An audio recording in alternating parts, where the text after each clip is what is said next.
Cześć, witam wszystkich. Jesteśmy na parkingu. Będziemy dzisiaj wchodzić na Schiehallion. A tak wygląda początek przygody. Tutaj mamy taki parking, toalety. No i co, lecimy. Jest dzisiaj piękna pogoda, ale dużo zimniej niż tydzień temu na Ben Vorlich, bo już jest -4. Spodziewane są opady śniegu, chociaż nie wiem skąd by się miały wziąć, bo dookoła czyste niebo. No ale może po obiedzie. Ciekawostka związana z Schiehalionem jest taka, że jest to góra uznana za leżącą w centrum Szkocji. No i jest też znana, ja ją głównie znam z tego powodu.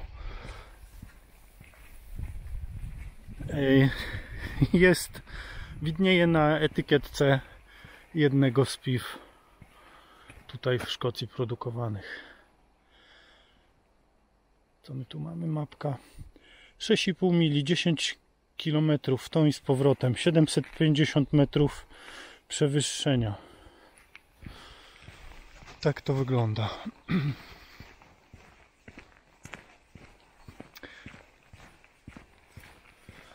Wchodzimy na ścieżce. Na parkingu był jeden samochód, akurat ktoś wychodził z niego, jak ja dotarłem. No i teraz przyjechał drugi.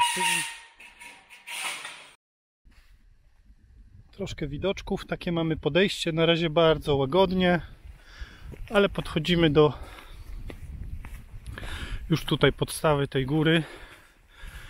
Przypomnę Schiehallion, sprawdzę jej wysokość i tam podam później.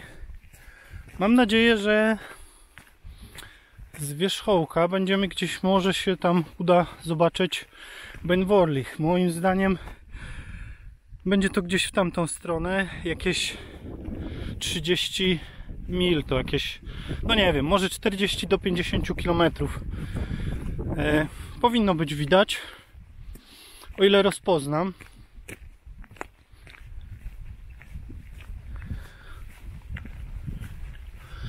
Na razie idealna pogoda. Gdzieś ze 100 metrów wyżej, tam na szlaku, mignęły mi kurtki osób, które zaczęły przede mną.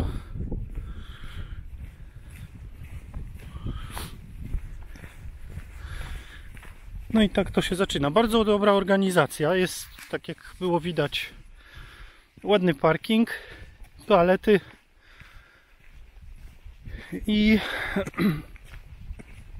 dosyć dobrze to jest wszystko zorganizowane. Oznaczenia też są, bo są tutaj jeszcze takie inne ścieżki na spacery gdzieś tam dolinką tej rzeki, strumienia właściwie. Tutaj pozostałości chyba jakichś chat pasterskich, też to potem sobie doczytam i uzupełnię. Nigdy się jakoś nie przygotowuję zawczasu do tych filmów. Może jednak trzeba by zacząć. Tutaj prawdopodobnie jakaś chata pasterska, dosyć duża. Tak to wygląda. Takie ruinki. Nie ma tu nigdzie opisu.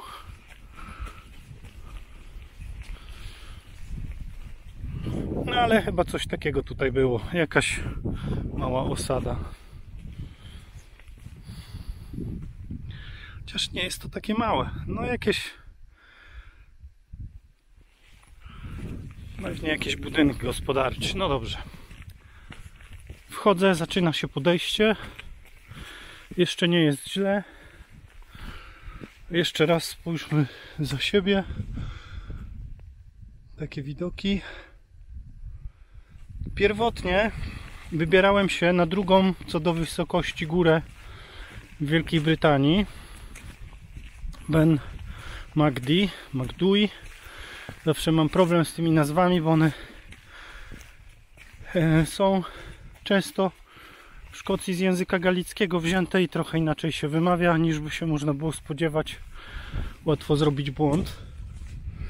No ale niestety były wczoraj opady śniegu, tak jak widać, i im dalej na północ, a to jeszcze jest jakieś 100 km dalej, no to już jest biało i nie byłem przygotowany na śnieg.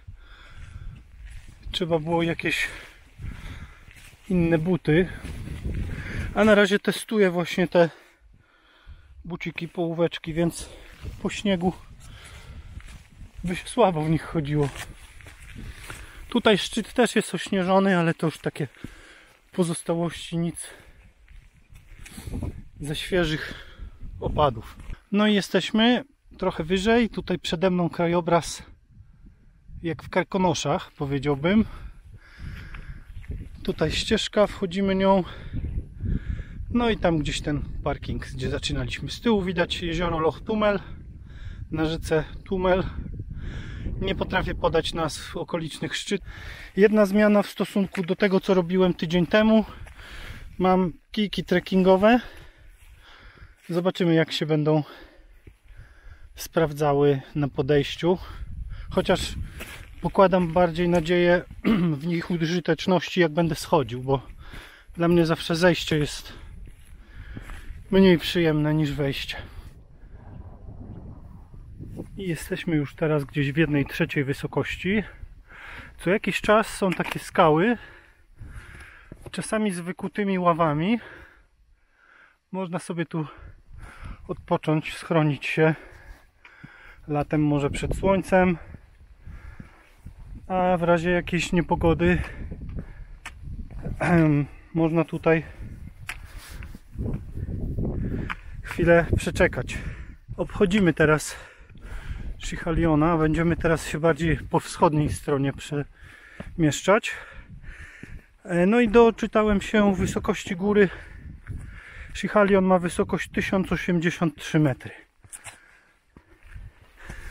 No i teraz gdzieś już tutaj z tego momentu, gdzieś tam będzie szansa ujrzeć Ben Vorlich.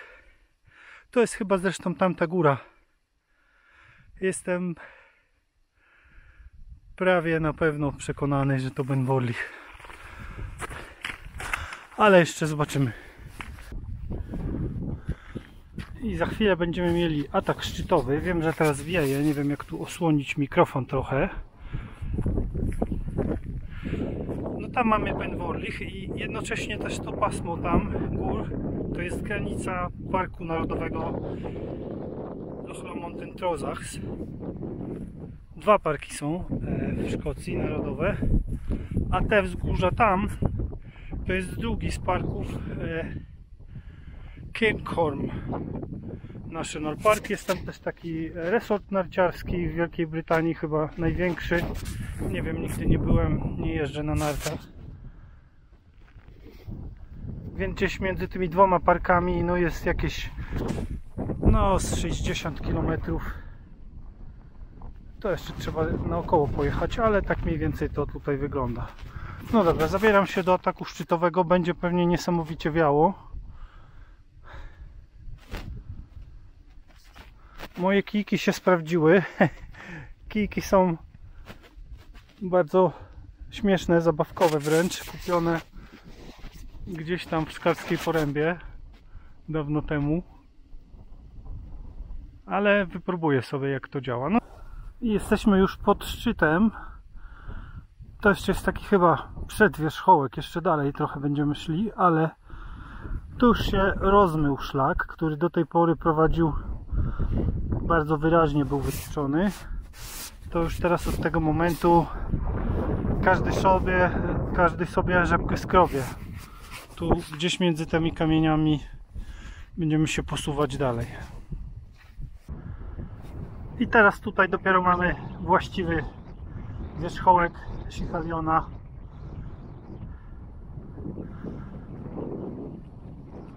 Myślę, że jeszcze 40 minut, godzina i będę.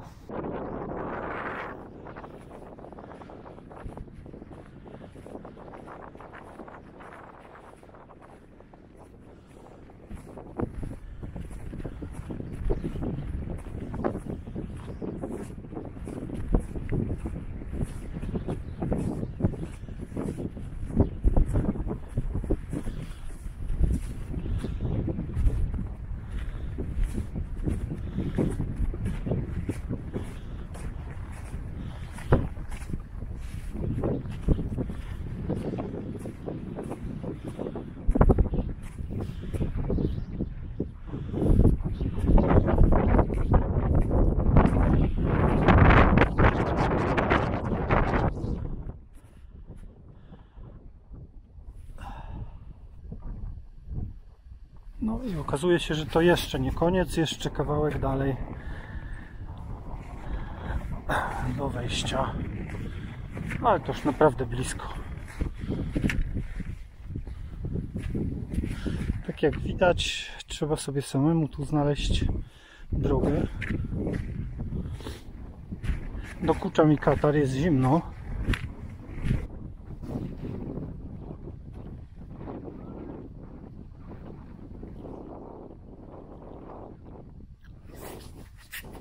I teraz już ze szczytu.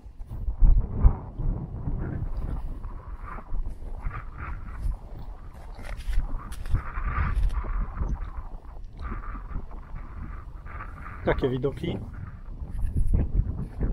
Nie wziąłem kompasu, więc nie będę się silił, co jest gdzie, ale wydaje mi się, że tam gdzieś w tamtym kierunku będzie Ben Nevis. Tam, jak już wspomniałem, Cairngorm National Park z drugą co do wysokości górą w Szkocji. To na 1310 i dzisiaj na nią nie dotarłem, ale tak jak widać jest tam gruba warstwa śniegu, więc nie było sensu z takim obuwiem tam jechać. Natomiast tutaj całkiem znośnie. Będę już wracał.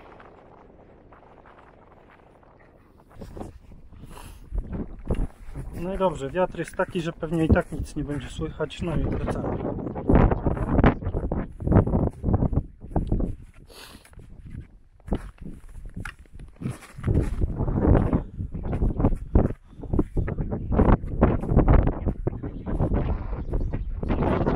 Ostatnie spojrzenia ze szczytu. Tam będziemy przechodzić, jakby 3 górki są do wykonania. To jest szczyt, druga i pierwsza. I tam gdzieś mamy samochód. No i ciąg dalszy schodzenia. Już jestem z jakąś 1/3 drogi w dół. No może 1/4. Fajnie to tutaj wygląda. Jesteśmy powyżej granicy śniegu. Tam na dole pewnie piękna pogoda. Coś tam na plusie. Tutaj pewnie tak z -5 wydaje mi się. No i wiatr. Tak jak słychać. Na górze nie dało się zrobić zbyt wiele. Nagrać, bo coś tam nagrałem, ale głos będzie tragiczny, więc puści się tam muzyczkę. Właściwie to puściłem tam muzyczkę, bo to już będzie po fakcie. No i już schodzimy. Ostatnia, że tak powiem, prosta. Już jest dużo cieplej i przestał wiać wiatr, więc można coś nagrywać i mówić. Zostało gdzieś 40 minut już takim łagodnym zejściem. Tam, gdzie ten las na dole, jest parking. Tu jeszcze raz rzut okiem. Tam paruje chyba, nie wiem, jezioro albo coś. Trudno mi powiedzieć. Jest kilka miejsc takich, gdzie chyba się różnica temperatur jakaś zrobiła, bo słońce grzeje mocno. Teraz chwilowo zaszło. No i co? Porównując do tego, co tydzień temu było na Ben Vorlich, dzisiaj jest o wiele lepiej kondycyjnie.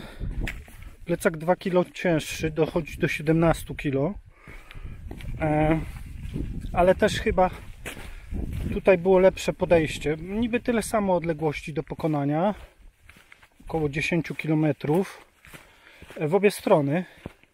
Tak samo było na Ben Vorlich, ale tam od samego początku było takie ostre podejście pod górę, a tutaj jakoś się wydaje łagodniej. No chyba, że mi się kondycja poprawiła przez ten tydzień i dzięki poprzedniemu spacerowi. No i chyba też coś te kijki jednak robią. To jednak chyba dziesiątki tysięcy ludzi, nie może się mylić. No na pewno w zejściu pomagają. W wejściu zresztą też. Dopiero pierwszy raz z nich korzystam, więc jeszcze to będę sprawdzał. No i co? Żegnamy się. Tutaj wcześniej chyba też popełniłem błąd. To jest Cairngorm National Park, ale Ben Macdui, czy jak go tam zwał, gdzieś będzie tam dalej, bo to jest jeszcze około 40 mil, czyli gdzieś tak z 70 km, czyli to będzie gdzieś tam bardziej. Tak by się mogło wydawać. Spytałem się kogoś na szczycie, góra, o której myślałem, że to Ben Vorlich, to rzeczywiście Ben Vorlich, czyli miałem rację, poznałem jej kształt. Chociaż już, tak jak było widać, nie leżał na niej śnieg. Takie płaty z tamtego tygodnia zniknęły. No i wracamy do dolinki, także no nie wiem, kiedy teraz się gdzieś wybiorę, ale do zobaczenia. Cześć, to jeszcze raz ja, teraz już ostatni raz. Wyświetliło mi się podsumowanie tej wycieczki, już dochodzę do parkingu. Wyszło mi 4 godziny 20 minut, 1080 chyba 3 metry ma góra, no i tak 10 km w tą i z powrotem, czyli nie tak dużo. Tak jak mówię, trochę Ben Vorlich przy podobnych parametrach dał mi więcej w kość, ale myślę sobie, że może tutaj jest po prostu gdzieś wyżej punkt startu, bo nie czuję tego w ogóle w nogach, absolutnie, a góra jest o 100 metrów wyższa, więc może tutaj gdzieś od tej podstawy jest bliżej do szczytu. No dobra, nie zanudzam. Tak więc jeszcze raz żegnam wszystkich i zapraszam na coś tam następnego. Nie wiem, kiedy to będzie. Jeszcze raz sobie spójrzmy tam na nią. No i teraz już do zobaczenia. Na koniec trzeba jeszcze wspomnieć o eksperymencie, do którego została wybrana ta góra. W roku 1774 pan Neville Maskelyne, królewski astronom, zaproponował przeprowadzenie eksperymentu, który miał na celu wyznaczenie gęstości Ziemi. I góra ta nadawała się znakomicie do tego celu, ponieważ była symetryczna i wokół niej nie ma żadnych większych gór.